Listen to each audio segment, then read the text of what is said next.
जब भी कभी ऐसी बातों पर विचार करता हूँ या मन में इन चीज़ों को लेकर एक अशांति सी आती है, एक गाना बहुत ज़्यादा याद आता है। वो उसकी जो स्टार्टिंग की कुछ 4 पंक्तियाँ हैं।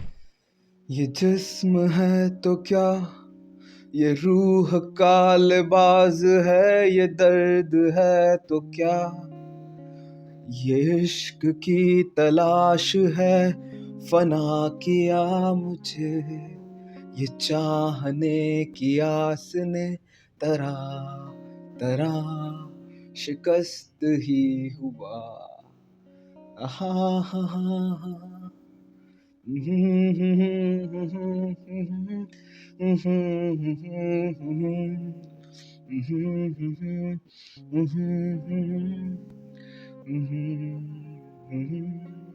शिकस्त ही हुआ। इसका अर्थ निकालें, क्या इसकी समीक्षा करूं, क्या इस गाने के बोल के बारे में बोलूं, जो है वो सामने है।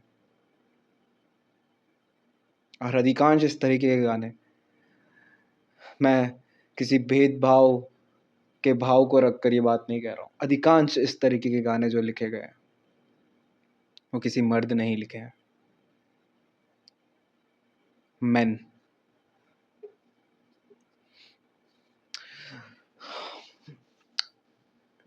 बहुत समय से इस तरीके के टॉपिक से मतलब भागता आ रहा हूँ, इन पर बोलने का मन ही नहीं करता। विचार आते हैं, मन में भाव आते हैं, ज़्यादा से ज़्यादा अपने करीब के किसी मित्र के साथ, अपने किसी अपने के साथ में बस बात कर कर इसे दबा देता हूँ, क्योंकि फिर ऐसा लगता है जैसे समाज मजाक उड़ाएगा। क्योंकि एक मर्द, एक मैन, एक लड़के का दर्द दर्द नहीं होता, उस पर बात नहीं की जानी चाहिए। ये हमारे समाज का एक कड़वा सच है कि यही सच है, हम नहीं बोल सकते।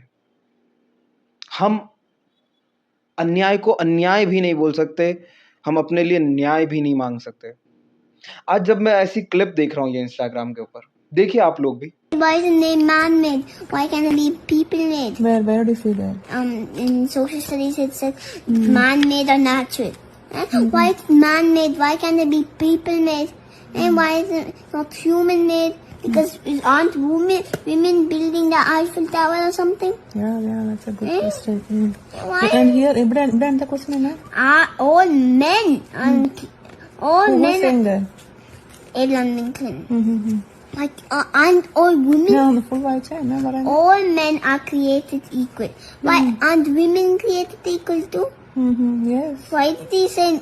Why didn't he? All people are created equal. And also, why is it man-made? Aren't women allowed to build stuff? Yes, of course. Yes, it implies women also there, so. It's not nice, right? आप लोगों को भी लगेगा कि क्या गलत है ऐसी करते हैं कि ये क्या कहना चाहती है लड़की, ये बच्ची, इस बच्ची के मन में ये जो बचपन से ये जो जहर भरा जा रहा है किसी लड़के के लिए, किसी आदमी के लिए, किसी मैन के लिए, ये उतना ही खतरनाक है जितने आतंकवादी खतरनाक है। ये दर्द है अंदर का। वो जो माँ पास में बैठकर उसे सिखा रही है कि इस तरीके से रिकॉर्ड करो बेटा, इस तरीके से बोलो, ये जो भाव उसके मन में भरे गए हैं, ये सोचने की बात है। इस जमाने में, इस जनरेशन में एक लड़का होना कितना बड़ा कलंक है। एक लड़का और ऊपर से संस्कार, प्रतिष्ठा, मान सम्मान और सबसे बड़ा खुददार होना एक लड़के का, ये अपने आप में सबसे घिनौना अपराध है। नहीं हो सकते आप। If you are part of this generation, आप 90s के आसपास के बॉन्ड है ना, आप मेरी इस बात को समझ पाएंगे। शायद कुछ लोग तब भी शायद ना समझ पाए, क्योंकि कारण है, फेमिनिज्म एक इतना बड़ा हाइप हो चुका है इस दुनिया के लिए, खासकर हमारे देश के लिए।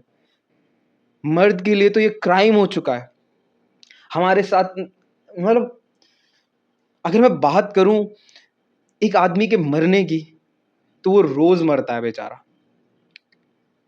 ये हर एक मर्द की कहानी है, और अधिकांश 99.99% नहीं बोल पाते बेचारे, क्योंकि उन्हें बोलने का अधिकार ही नहीं है।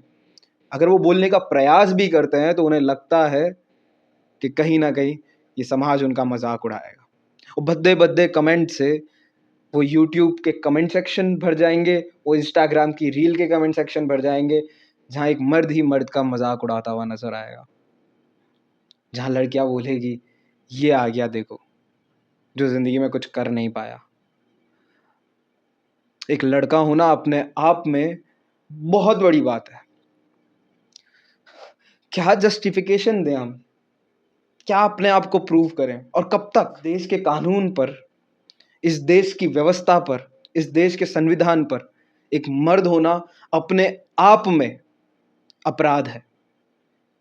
आपको पता है, जब मैं ये बात कर रहा हूं, आज उस बच्ची की मां को और उस बच्ची को, वो बच्ची तो काफी छोटी है, उस बच्ची की मां को ये पता होना चाहिए कि सबसे ज्यादा डाउरी के केस जो फॉल्स रजिस्टर, जो गलत तरीके से रजिस्टर होते हैं, वो देश हमारा भारत है, और ये रोज बढ़ता जाता है। एक नाम और है, कार्तिक आर्यन, आप जानते होंगे। उसकी एक बहुत फेमस फिल्म थी प्यार का पंचनामा, और अभी उसका एक लेटेस्ट पॉडकास्ट कह लीजिए, इंटरव्यू कह लीजिए, मैं यूट्यूब पे देख ही रहा था और काफ़ी वायरल हो रहा है। तो मतलब मैं अभी किसी को डेट भी नहीं कर रहा, सो मेरे को तो रोमांटिक हीरो भी बोलते हैं ये सब चीज़ें।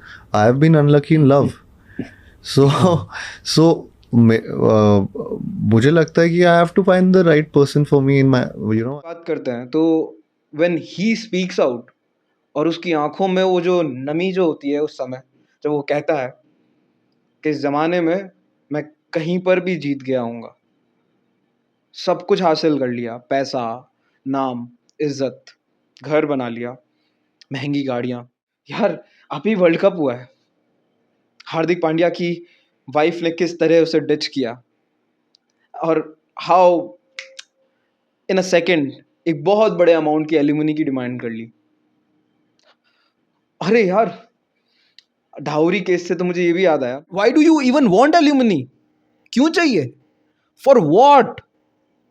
आपके पास भी दो हाथ हैं। मैं एक जज को अभी कुछ दिनों पहले यूट्यूब पे एक वीडियो में कहते हुए सुन रहा था, क्या आपके पास दो हाथ है, आप काम करो, आप मजदूरी करो। एक आदमी को तो इतने आसानी से उन्होंने कह दिया, क्योंकि हमारा देश का कानून उस तरफ ही लेकर जाता है।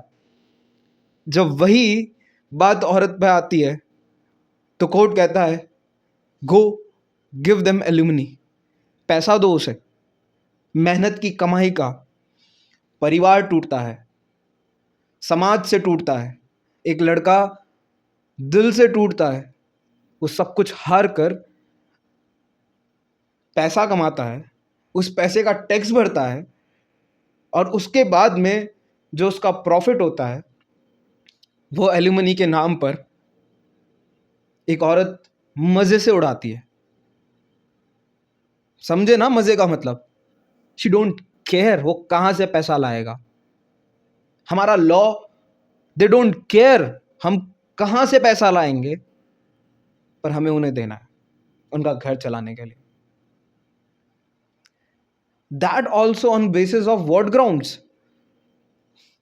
यार हम नए भारत की बात करते हैं, हम नई जनरेशन की बात करते हैं, यहाँ ट्रांजैक्शन यूपीआई से हो रहे हैं, यहाँ पर बातें हम बड़े बड़े सैटेलाइट लॉन्चेस की कर रहे हैं। यहाँ रोज कभी चंद्रयान पर बात हो रही है, कभी ड्रोन्स पर बात हो रही है, कभी सैटेलाइट एजेंसीज के बारे में बात हो रही है, कभी नए डेवलपमेंट्स के बारे में बात हो रही है। नए लॉ के बारे में बात क्यों नहीं होती है? और अगर नए लॉ के बारे में बात की भी जाती है, it's so one sided on the basis of reservation कि men doesn't need any law but women always need a law। जो अभी हमारी आज की सरकार, I am not against this government, still I am against their actions which are against men। एक मर्द को हमेशा अग्नि परीक्षा से क्यों निकलना होता है? मैं बात कर रहा हूं कलयुग की, मैं बात कर रहा हूं हर युग की। जब बात रामायण की आती है तो माता सीता के लिए युद्ध लड़ने वाले राम जी पर प्रश्न खड़े कर दिए जाते हैं कि उन्हें वन भेज दिया बच्चों के साथ में। मतलब कहानी का एक भाग कल्पनात्मक तरीके से पेश किया गया है, उसे यूज किया जाता है टू मेंटली हैरेस मेन, पर जो दूसरा भाग है, जो महत्वपूर्ण पार्ट है, उसे कोई याद भी नहीं करता। हम किस जमाने में, हम किस एरा में जी रहे हैं यार, हम किस एरा की बात कर रहे हैं। And talking about a man, stop it women, that man also come behind WO. What will? Stop calling yourself woman also now. Drawing equivalence in every single thing will make nothing. And if you are so equal, let's talk things. It is not possible. Even on a physical basis, भगवान ने आपको women बनाया है. You are made different way to treat different way. I also have a mother. I also have sisters. I have a brother too. मैं जब ये बात कह रहा हूं तो उन सबको ध्यान में रखकर कह रहा हूं. मैं किसी एक के पक्ष की बात नहीं कर रहा यहां पर मैं बात ये जरूर कर रहा हूं, एक जमाना था महिलाओं पर अत्याचार होता था, और उस समय ऐसा नहीं कि हर मर्द अत्याचार करता था. कुछ अधिकांश के कारण सारा समाज ब्लेम्ड था, बट वहाँ रिफॉर्म्स आए, वहाँ चीज़ें बदली. रिफॉर्म्स एक लिमिट पर आकर ही रिफॉर्म्स होते हैं. अगर आप अनलिमिटेड रिफॉर्म्स दोगे, आप अनलिमिटेड रिजर्वेशन दोगे एक पर्टिकुलर कम्युनिटी को, I am talking about women community. आपको ट्रेन की सीट पर रिजर्वेशन चाहिए, आपको बस की सीट पर रिजर्वेशन चाहिए. What about men? You also have reservation in IPC, Indian Penal Code. मतलब कानून में भी रिजर्वेशन. अभी तो मैं जातिगत रिजर्वेशन की बात ही नहीं कर रहा. Where are we heading towards? बेटा आपका भी होगा, भाई आपका भी होगा.